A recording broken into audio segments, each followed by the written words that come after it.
Welcome to Funny They Don't Look Jewish, where Judaism appears in the panels. Our purpose is to find characters, stories, and issues of comics that explore explicitly Jewish content. I'm Henry Bernstein. And I'm Brandon Bernstein. No relation. Okay.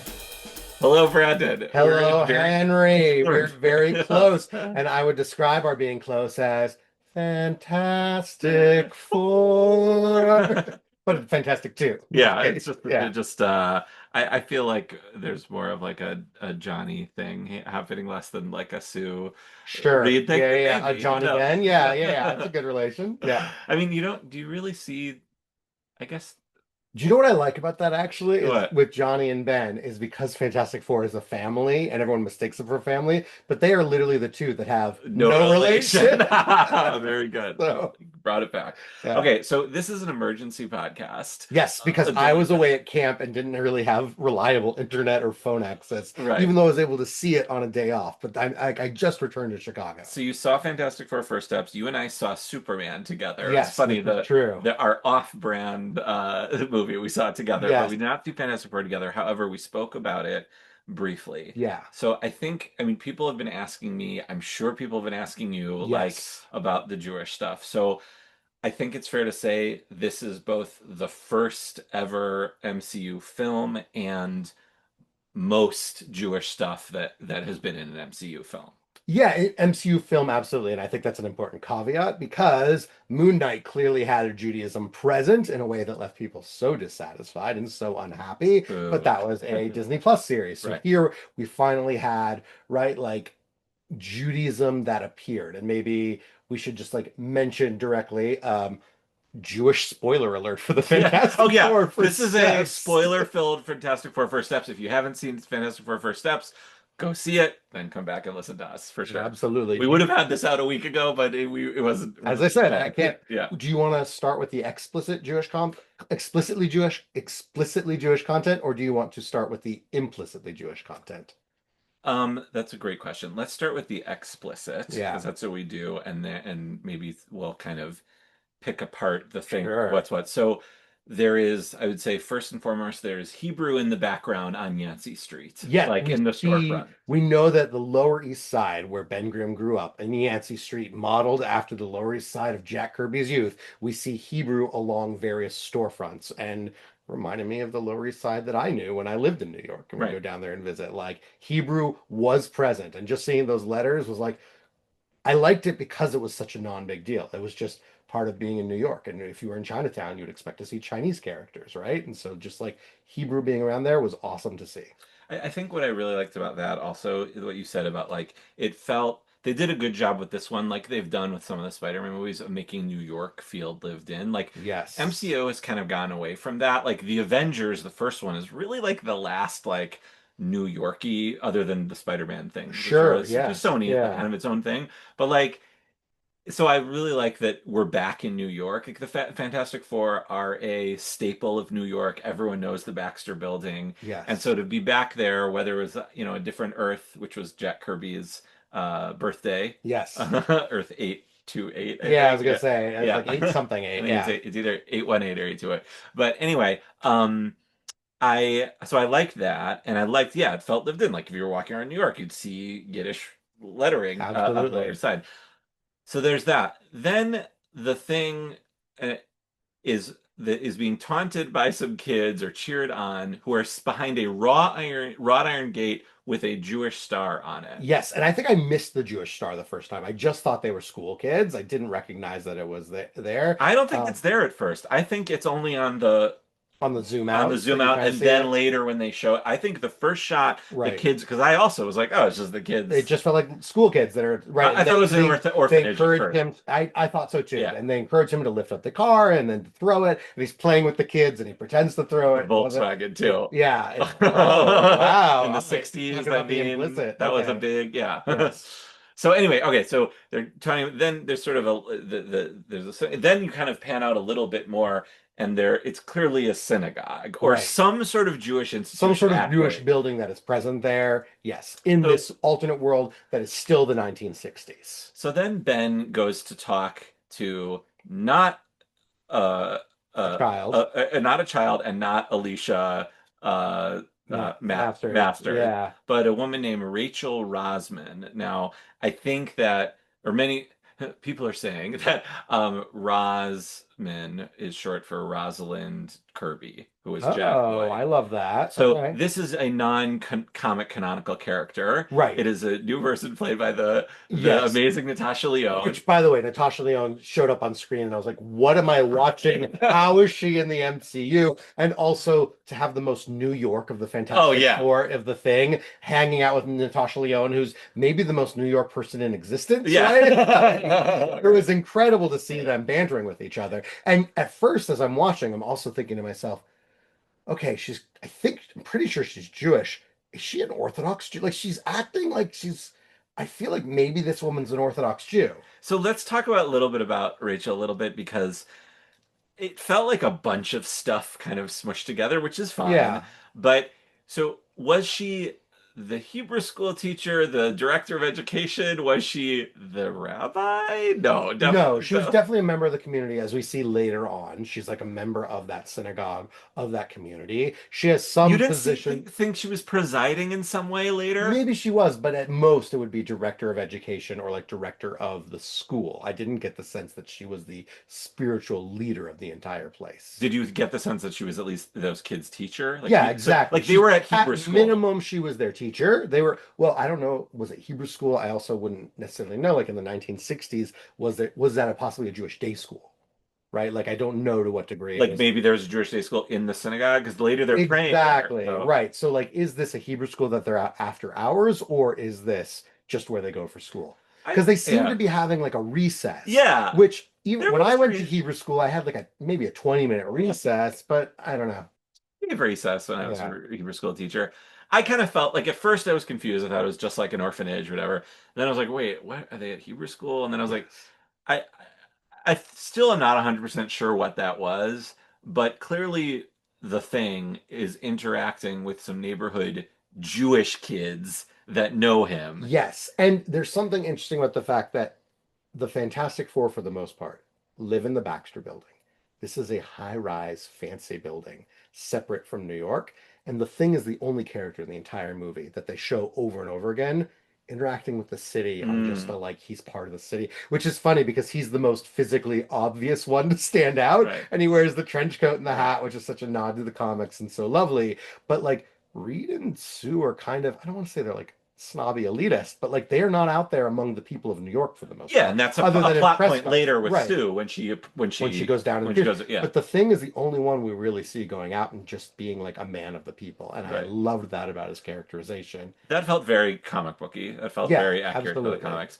So l skip ahead, I think. Not much other Sorry, the one other yeah, thing I want to yeah. just say is that I did my best to avoid spoilers for this movie, as I always Same, do, same. but inevitably you end up opening some app or site that you don't expect it and something comes your way, especially when I'm in my life. I would have been there like night it debuted, but because I had to wait till I had a night off on camp, I couldn't see it immediately. And so I saw somebody post and be like, "Oh," and they mentioned something Jewish that happens in the Oh, movie. so that was And so it was spoiled. spoiled. So I actually was spending my entire time waiting for the moment and watching. So I actually think I missed the Star of David that you're mentioning it a lot because I was looking for, I guess I'll spoil what eventually Yeah. happens. I knew there was a synagogue coming at some Okay. point. And until it got to the synagogue scene, I was just like waiting and waiting for it. And I so desperately wish I could have just had the moment instead of being like waiting for it the entire time. Because it really did impact my viewing experience. My 8-year-old son Judah did the Leo meme. He's like, Dad, Dad, Shul. I was like, Love oh, that. that's why we're here. Yeah, that's my boy, man. Yeah. Yeah. So,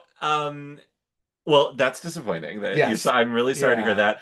I didn't have any of the Jewish stuff spoiled or even the main plot points. The only thing that I felt was spoilery were the trailers we saw. And I felt like the third trailer that was at Superman was Yeah. egregious. Like I went to the bathroom during that, right? Like I think I missed it. no, Or was because that, did I see that one? no, because when they show Sue and Reed lying down with Franklin, Oh, I go, oh, I I went, guess he's born. I go, Yeah, oh, they have the baby. yeah, Cool. Guess I didn't yeah, need yeah. to know that. Right, Like, right, right. so there's nothing Jewish was spoiled, thank God.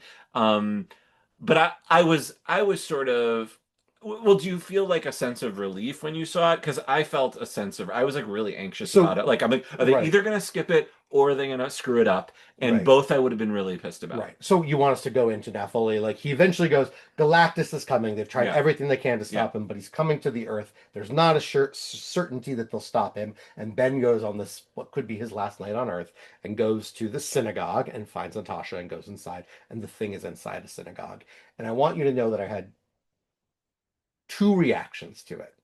The first reaction was I was crying in my seat, not like deep tears, but just like I was Got a like, little verklempt. there's a synagogue Yeah. in an MCU movie. Yeah. I've been waiting for this. I watched the entirety of the Miss Marvel TV show, like loving it and loving the Muslim Pakistani representation and saying, like, I just want this, but for Judaism. Hmm. And so to see the synagogue on screen, I felt for Klimt. Like you said, I Hmm. felt this, like, I was moved. I loved it. I loved that the character was there.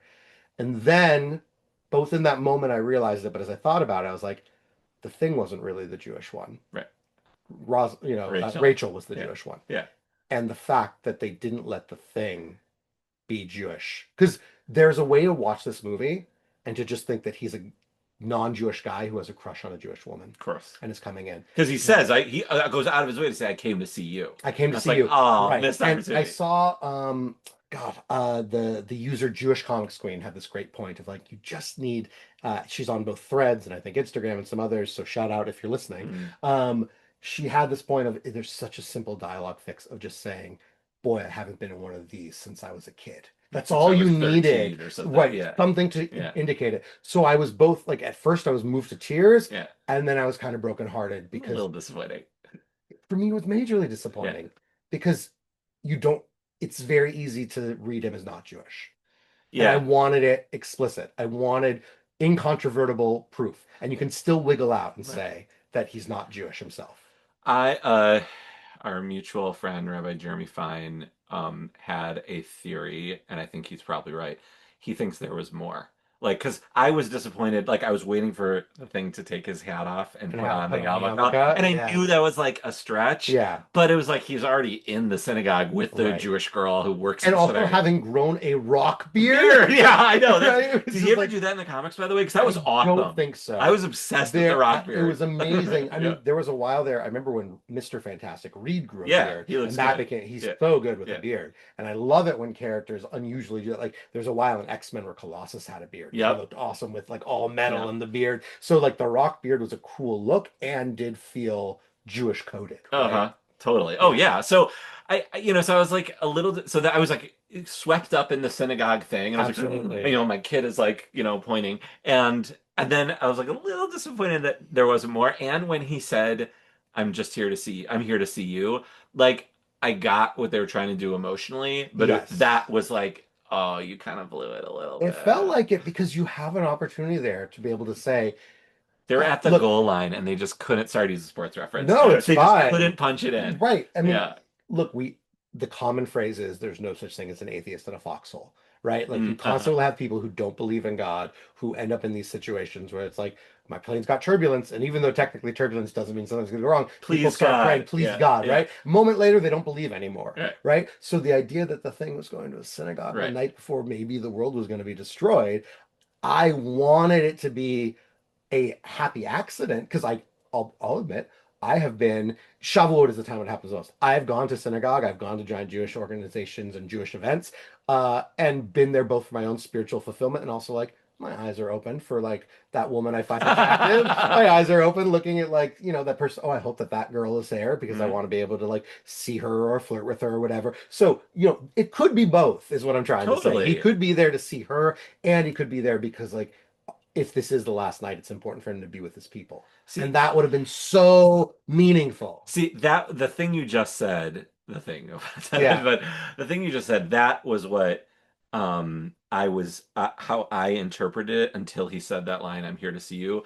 I felt like he wasn't like, oh, he's not there to pray. He was there to check on like if he's gonna go down, Right. he's gonna be protecting the people of Yeah. Yancey. Like he Yes. knows the whole city's been cleared out, they're underground, but he knows everyone's in Shul, so he's like if that building comes down, he's gonna be covering them, whatever. And 100%. then he's like, oh, he just went to go see Rachel, which is fine. And like, she seems like a nice Jewish girl. I wish them well. I Right. hope they get Right. married and we can get a comic adaptation of their wedding. Right. But But when you have a yeah, comic where like the thing we have seen him evolve from 41 years after he's created, finally revealed as Jewish on the page. right, And then in the time from 2002, when he's revealed as being Jewish in that first issue of Fantastic Four by Kyle Kessel, all the way until now, where we have seen him have a bar mitzvah, have a Jewish wedding, become the expert coming in Moon Knight's funeral, being yeah, able to yeah, like explain yeah, about the Shiva yeah, and all this. He is clearly so Jewish, and he gets married to a woman who's not Jewish. right. And so obviously, like Although interfaith Anita Diamond's relations are, book gets quoted in yes, yeah, yeah. But the that. point being that his Judaism is so central to him. So to see it offloaded onto another Yeah, character, like I would 1,000%, like I would rather he be Jewish and interested in someone who's not Jewish totally. and like really let him own it. Like it was nice to see that, but it really felt like being like this whole Jewish thing, we're gonna put it on a minor side character who doesn't matter. It can't be part of who he is. And the basically it bothered me at first, and the further away I've gotten from my viewing of it, the more and more it has bothered me. And at the same time, I recognize like, is it them messing up like something that's so simple, or is it me being like every time I get a tiny bit of representation, like more, more, I'm greedily, hungrily, and I am a little greedily But and hungrily demanding but more. we've talked about this before, like other uh races, ethnicities, religions Right. are explored so vastly in the MCU and so well and so Right. accurately. And Daredevil is Catholic. It's yeah, Marvel is Muslim. Like, yeah, it's a deep part of them. And but but the Jews like, yeah. we'll only show a little bit just to make them a little Right. We'll give happy them the until they feeling. actually analyze the movie. Right. So Jeremy had said, I started to say like he thinks that like this movie was like they cut like an hour out of it. Like Right. it was really long. Yeah. And he thinks there were probably some more scenes where building that may have built to that, and then maybe like an even further scene where Right. maybe we would have seen more. And maybe we don't know Right. until they release those deleted Some scenes. right, some Blu-ray with deleted scenes or whichever. Yeah. But that's not canon. And so I guess my question is, Brandon, well, should we get into the implicit stuff first? Sure. Yeah, Okay, yeah, yeah. so what did you so I would say my number one implicitly Jewish thing was that when the Herald came to Earth, one of the buildings she flew by was the Timely offices of Mm, Stan and Jack, and they get up and amazing. look out the window, and they're credited in the credits as Timely employee one, Timely employee two, or something like Amazing. that. Right. So that was cool. To me, a young Jack Kirby is implicitly Right. Jewish. For any Yeah. listeners who maybe don't know, Timely was the original name of the publisher that would eventually transform into Marvel Comics. Yeah. Before it was Marvel, it was called Timely. So when And they so they, created Captain America in the 40s, it right, it was was for Timely Timely. Comics. Right, Yeah. exactly. But just there are Yeah. listeners who may not be Right. aware. Yeah, that was wonderful. For me, it came out fully in the Thing's characterization. It was the fact that I mean, this is always the thing, but he was the most human member of the team. Hmm. He was such a mensch, right? When Hmm. it comes to, He was so he quiet, was so soft-spoken. quiet, soft-spoken, Yeah. gentle. Like he really struck me as this, at least like what I want to be the depiction of like the sweet Jewish man, He was right? much less gruff than he is in the comics. And the Like he didn't comics get he's not crabby once. exactly, right? Which I kind of like that they show like, yeah, that crabby side of him is for the cartoon. In the same way that the catchphrase of it's clobbering time he Yeah. doesn't want to say, it's like that's not the real him. Like they went for a very sweet, gentle version of the thing. And I liked that as a take on the character. I liked him. And that I kind of made it all the more like the entire time as I'm waiting for a synagogue scene that I know is coming, and I'm hoping for him to be very explicitly Jewish, I'm like, oh, I love this as his that's like this Jewish, gentle Jewish man that he Hmm. actually is. Hmm. But yeah, it was really just his behavior to me felt so menschy is the only way I can describe it. Totally. Okay. Anything else that was implicitly Jewish that you caught? This is the problem with having been at camp and like in I this know. whirl of things. I'm not fully I remembering I it. didn't catch anything Yeah, else either. yeah. It was really just that. Yeah, it's like weird because like in the comics, I do Reed and Sue and Johnny ever acknowledge his, other than those like when he had his bar mitzvah, when they were sitting at his wedding, like do they ever acknowledge him being Jewish? No, it's really only at the bar mitzvah, and the Yeah. wedding. Yeah, yeah, Yeah. they don't really talk about it much. I guess that's good because like in a John like all of the Johnny Ben stuff is always comic relief. It's always Yeah, them bantering with each other. So I would hate to see Johnny like make a Jewish joke or something, you know. absolutely. So Yeah. that's fine. And he is like so coded. Like he and Sue are obviously so Gentile coded, Yes, you know. yeah. And Reed, I whatever, he's you know, his religion is science. Yeah, absolutely. Yeah, yeah. He So was an atheist, 100%. right. Overall, all right, so so before we get into the overallness of the movie, what what would you like to see? Although I think the movie is not doing well, which is a shame. It did great opening weekend, but I Right. think that Marvel fatigue is real. I mean, Yeah. like it's I'm sad to see it because I enjoyed it and I want to get into your take in a second. But if they make a sequel, and I know they will return, as we were told, what would you like to see to maybe course correct? You know, if you were being realistic, knowing that like they, they're going to disappoint us again with Judaism, what could they Sure. do to like include more Jewish stuff in a sequel and fix it and not take away from the story, maybe Right. So enhance it? just based on the storylines and the way it's working, they are clearly building to a version of Secret Wars, which is probably in the Marvel comics.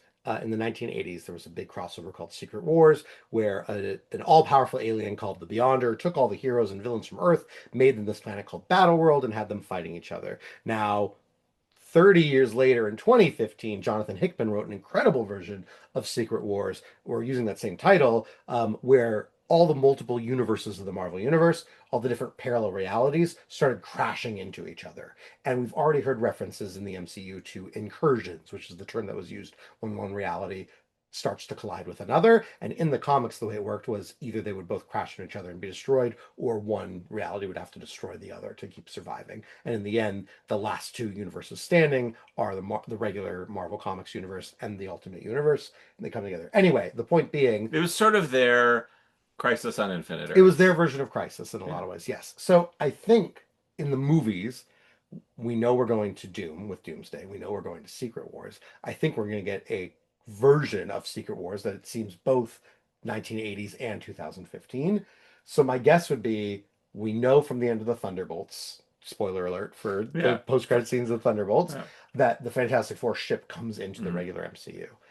I think the By the way, it's Fantastic shocking that the movie didn't end like that. Yes, I was actually I really, was expecting something yeah. that, but I like I that thought it's they were not gonna the case. lose. I Yeah. was like, Right, right, right. They thought they'd come. yeah. So I do think that they're coming over from another time. They're either going to be lost from their reality or their reality is going to get destroyed. So I think that the Fantastic Four, one, they're going to be like Captain America and that they're coming from the 1960s to suddenly 2020s in our world. Well, it never says it's the 60s explicitly. It's just Right, but it implied. really feels like Yeah, it. yeah. And they're going to be in this world and they're going to, I think their universe is going to get destroyed, which I think will leave the characters jaded. But in the comic, spoiler alert for Jonathan Hickman Secret Wars, um, Franklin Richards is the one who creates the worlds, right? Is in No, I it, think you're thinking of Onslaught when he creates the Heroes Reborn universe. Doctor Doom is the one who oh, creates it in Secret Oh, Wars. Doctor Doom created Yes, that. yeah, Okay. yeah. But wasn't Franklin, didn't Franklin save them then? Like, That you're thinking of Onslaught in 1996 when all the heroes sacrifice themselves to Onslaught, and Franklin creates a pocket universe to keep them all in,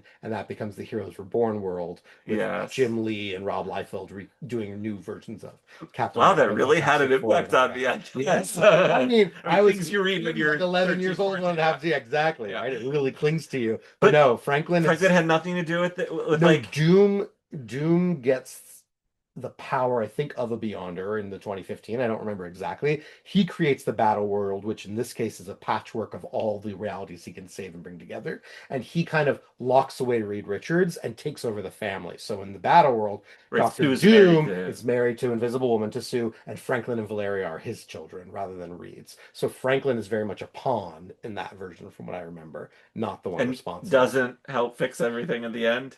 I, I don't think so, but I don't fully recall. Okay. Um, So that's how Miles Morales gets to the Right, ended up regular coming in. iteration. Yes. Yeah, what I remember is I remember both 1980 Secret Wars and 2015 Secret Wars. Um, it's Molecule Man is a very big part of it because Doom teams with him to be able to get the power to do this. Anyway, all of this to say, Yeah. I think the Fantastic Four is going to be jaded from losing their home. I think they're going to hopefully get a bit more edge to them because they did feel a little milk toast, Hmm. I would say, as characters. And I would love to see, in terms of recovery, the Thing being jaded and then having experience with another Jewish person who helps to like reawaken his faith a little bit and Hmm. reconnect him to his Judaism as part of dealing with the loss of an entire universe. That would be something they could do, right? Do similar to the comics where he grew up Jewish, he's kind of moved away from it, and then something brings him back. Oh, like that would be like his world Like lo his world is destroyed, he's losing jaded, Rachel Rosman he would loses actually, Rachel. yeah. He has this feeling of like nothing matters. Hmm. And then he has an experience with something Jewish Hmm. that reconnects him to his Judaism as a way of being able to make sense of and move on from that loss. Maybe he meets Alicia Masters, and in that they make her Jewish or Right, something. something like that. Okay. But I think that if the question is like pie in the sky, how Hmm. can they fix it?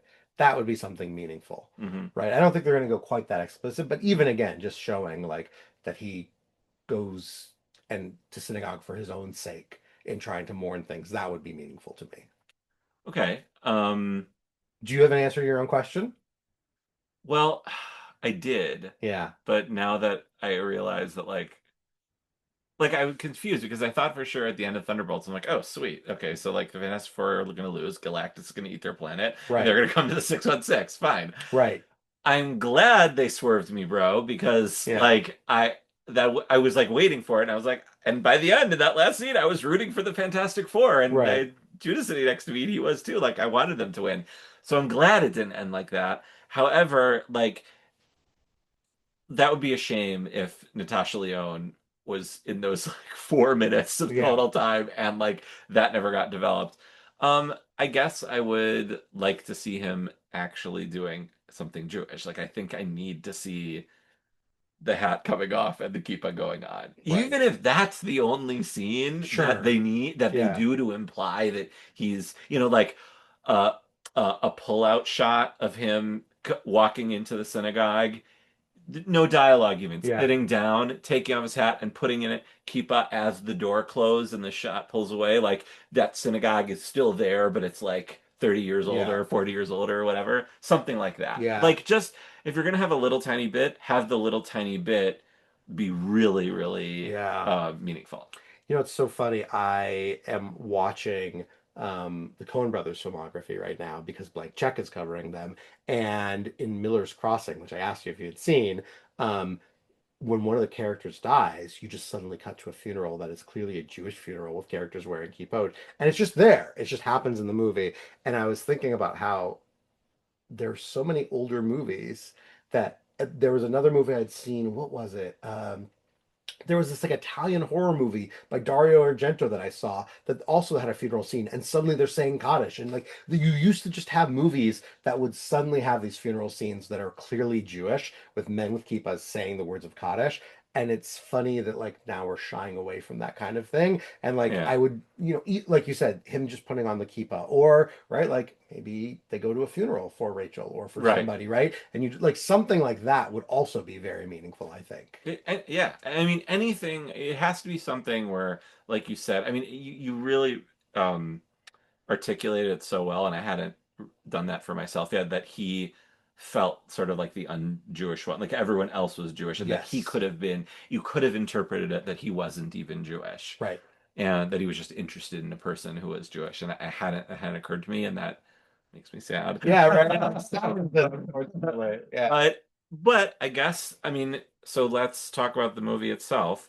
Um, we talked a little bit offline, but like, so for me, I had a good time during it, and I sort of was watching it through my son's eyes, so Yeah. like, like I liked the Marvels too because Right. I was Totally. watching it, and it was just it felt like it was good to see a fun MCU movie that felt Yeah. original. I felt the same way about Thunderbolts, by the way. I like Thunderbolts a lot more. Yeah. I thought Fantastic Four was You said it was surprisingly bland. lacking in fun. Okay. Yeah, I thought the opening was amazing. I loved the late night show sort of pastiche, the going through all their The adventures, montage, made the yeah. montage of all the. I was like, oh, this is fun. And then I just thought that the actual four were a little bland, a little muted. Like I just didn't You know, have much strong character to them. And even they though they weren't had memorable as those characters. You're not going to think like the way that you think that Chris Evans is Captain right, America.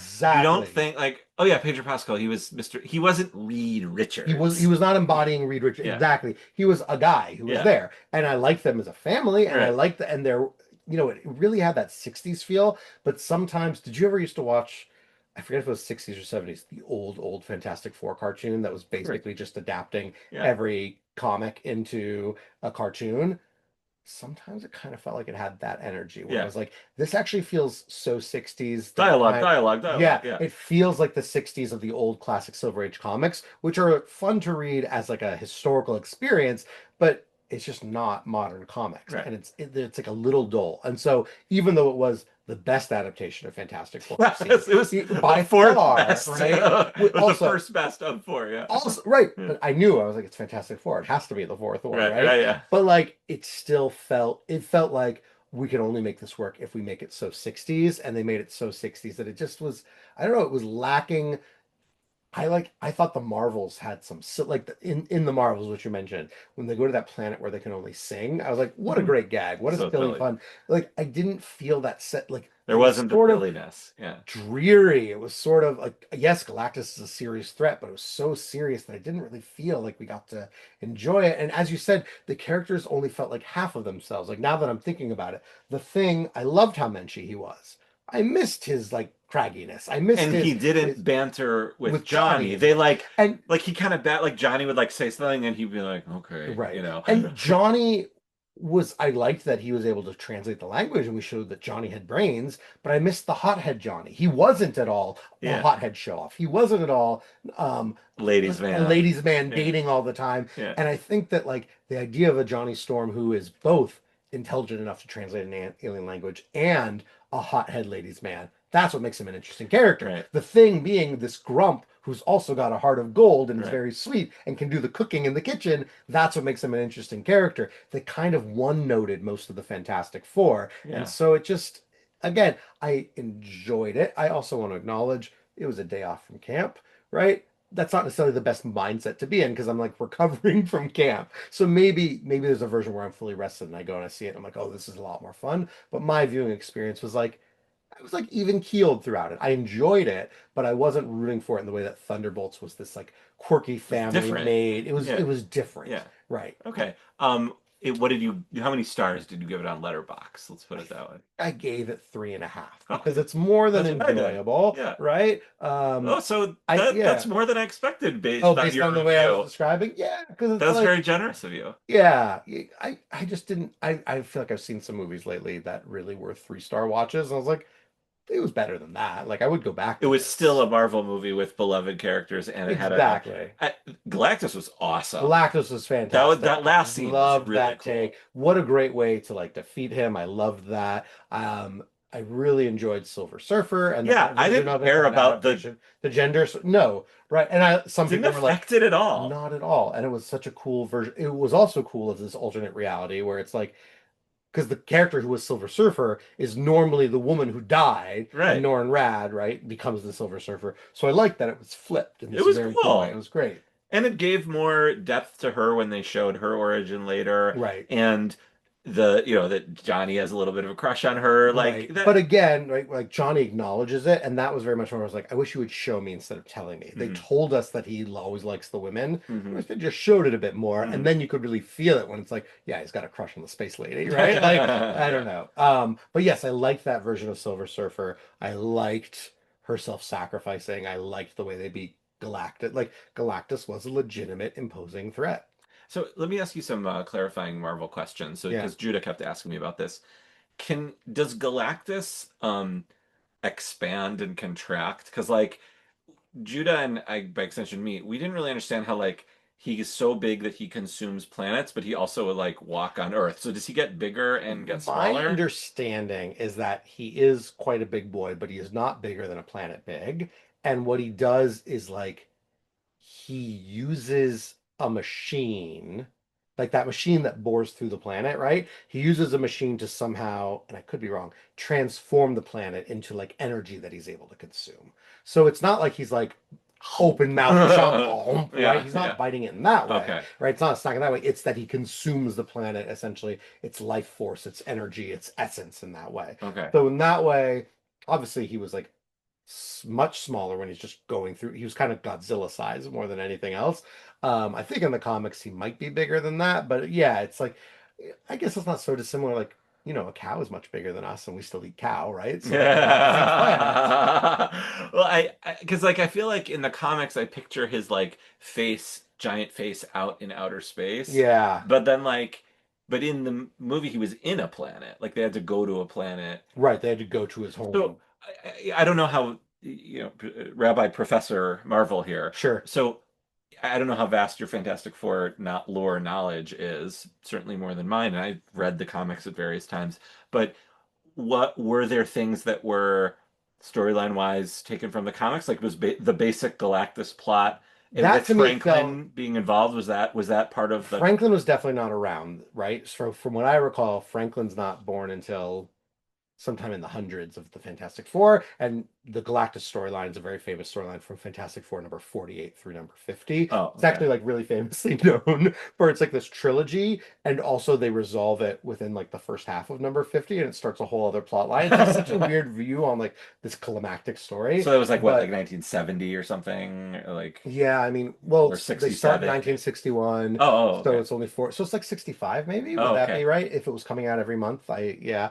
Um, So the Galactus is a Jack Kirby thing. Galactus is well, also Jack Kirby and Stan Lee, Fantastic Four is the title they had the longest run on. I Right. believe it was over 100 issues. So they're on that book for like most of what we know as Fantastic Four Oh, all came wow. from Stan and Oh, they Jack. created the whole Right, like lore. they created the entire lore. And so Silver Surfer and the Watcher and Galactus, I believe, all debut in Fantastic Four number 48. That was the one piece that was missing. It'd be very cool if the Watcher, who we got from the What If Yeah, cartoon, he's in was that there, because he's MCU. a significant part of the story. In the comics, they stop Galactus through what's called the Ultimate Nullifier, which is this, MacGuffin device that is powerful enough to defeat Galactus, and Human Torch is the only one who can get it. And they bring the Ultimate Nullifier, and it takes away. And But how like, is the Watcher involved? Do they convince him to help or yeah, something? I believe it's the first time that the Watcher breaks his vow, right? It's like you introduce him and then he breaks his vow immediately by telling them about the Ultimate Nullifier, right? It makes sense, right? In the comic, you introduce this character, he's vowed, and then they get him to interrupt That's that like in the quickly. Superman movie when Guy Gardner was like, "It's part of my vow," and they're like, Yeah. anytime he doesn't want to do something, it's part of his Right. vow. Yeah, yeah, yeah, It's yeah. like the opposite of that. Exactly. Okay, so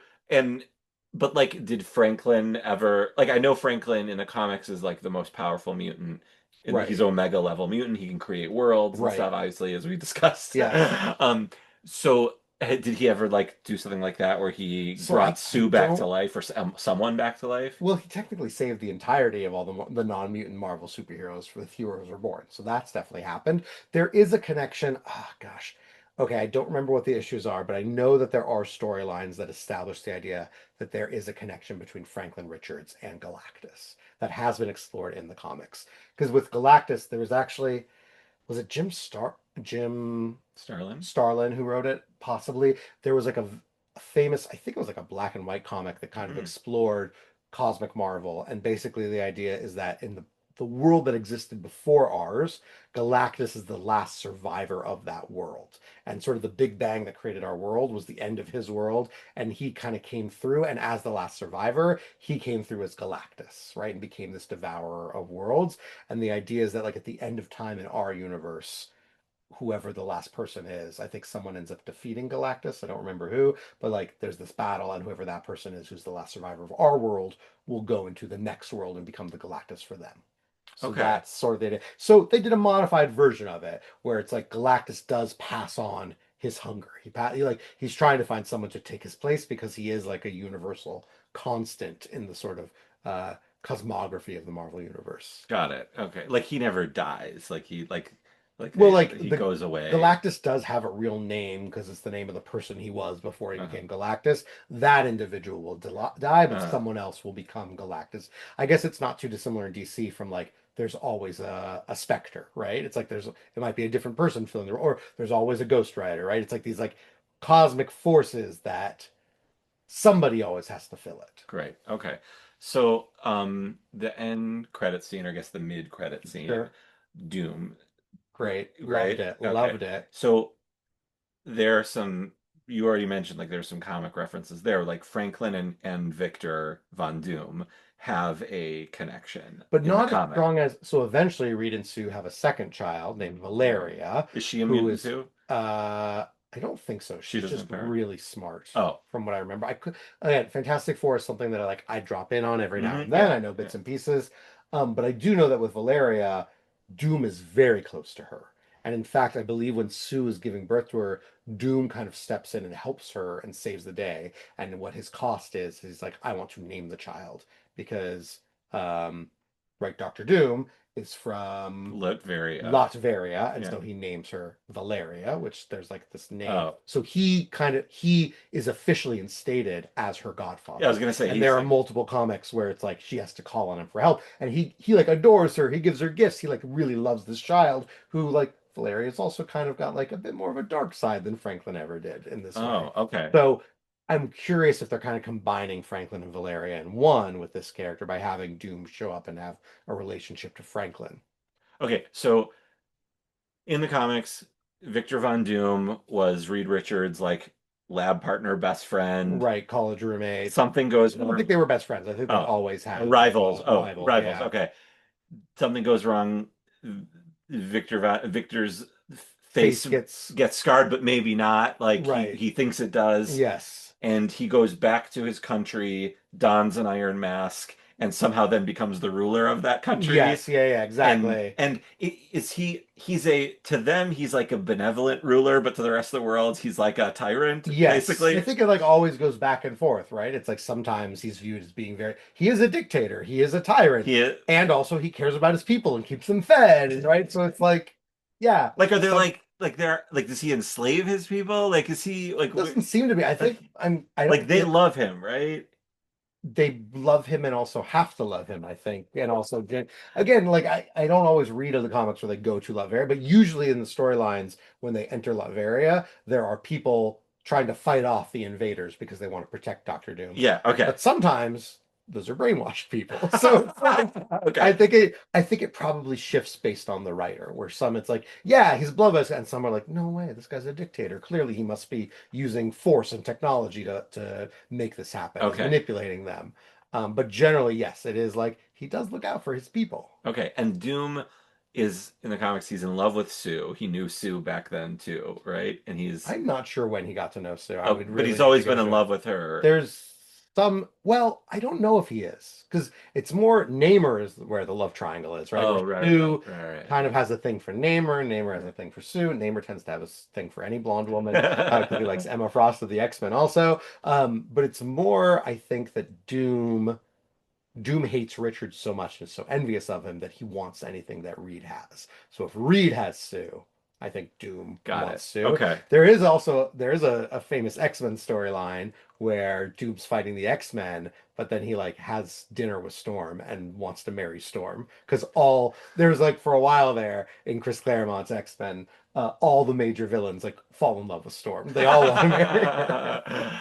And the King of Wakanda does Yes, too. yes, Black Panther does also. Yeah. Every leader of a nation, I Yes, guess. exactly, exactly. I guess Okay. Namor never goes after Storm, but Okay. yeah. So it feels like in the MCU, they're just they're pivoting away from they're not completely shelving the multiverse stuff. It didn't work, but they're just With going to Kang, Doom you mean? Yeah, right, because there's all that stuff. yeah. But um Doom in the comics, he not only is like a master of science and a dictator and like a whatever, a world, whatever, like he also uh dabbles in magic too, right? Yes, he dabbles in magic. There eventually ends up being this revelation that he dabbles in magic because he's trying to save his mother's soul because she was sent to hell. There's a really great comic by Mike Mignola called Doctor Strange and Doctor Doom Triumph and Torment, about the two of them teaming up to be able to Oh, go. There's also a famous Iron Man crossover where Doctor Doom and Iron Man travel in past to like King Arthur's time and like interact with Arthurian legends. And of course, Doom teams up with Mordred, and Iron Man teams up with Arthur okay. and Merlin. So like yes, magic and science is very much the Doctor Doom alchemy. That is what he does. He is both a man of dark mystic arts and of great science. It is, and now I'm gonna get like I want to go real deep now. Okay. Okay, you ready? I don't know if we'll be able to answer it, but All we'll right. try. So Latveria, it's coded as Eastern Europe. Yes. Is it ever explicit as Eastern Europe? And if so, did they have World War II? Are there Jews there? I'm pretty sure there's comics that get into World War II in Latveria. I haven't read them, so I Okay. can't tell you about that. Like the invaders came in there. I've never encountered. I would imagine that based on the way Latveria works, it was probably closed off, similar to Wakanda. Right? I Oh, think it's it was like probably a more closed secret off. society I kind don't think it's secret. I just think it had less interaction with the rest of Europe around it. Because, like, if you're a dictator in that way, right, you have pretty tight borders, right? And the same Right. way that, like, North Korea is pretty locked off from the rest of Right, the world right right, now. right. So Okay. I think it was just, I don't know. I Well, don't did know of Boom take any. over for another dictator? Because like he was in He college must to have, read. or was, yeah. Again, I would You have to don't look know. into it. Okay. I don't know You don't enough. know that Yeah. or that deep. Okay, then I won't go that way. Um, anything else about the Fantastic Four? I guess we should Yeah. tell folks to go back and listen to our Thing episodes, episodes one, 100%. one and two, because you'll learn more about the Thing and why we love him so much and why we're so disappointed. And I forget the episode number, but we also had a catch-up episode where we went back to a bunch of characters and found stories we either had missed the first time or had come out since. And so we covered the thing again there. I'm actually remembering there was a storyline during Civil War where Human Torch Johnny was in the hospital and the thing was mentioning his Judaism while he's visiting and waiting for Johnny to recuperate. So Hmm. that's also there. So yeah, you can go back and find those episodes. And of course, in our Moon Knight, I think our most updated one, Yeah. the thing pops up there again, right? Like the Yeah. thing has popped up multiple times in various other He's characters. he's right. I think we said in that episode he's now like the Jewish guy, and He he's is like the the Jewish. Jewish He's like the character. Jewish expert in Yes, that in the Marvel Comics universe. So absolutely. okay, great. Well, until then, I'm Henry Bernstein. And I'm Brandon Bernstein. No No relation. relation. Thanks for listening. You can follow us at Jewish Comics Pod on Facebook and Twitter, or you can email us at jewishcomicspodcast@gmail.com. Please don't forget to give us a rating, and you can hit the subscribe button if you haven't already.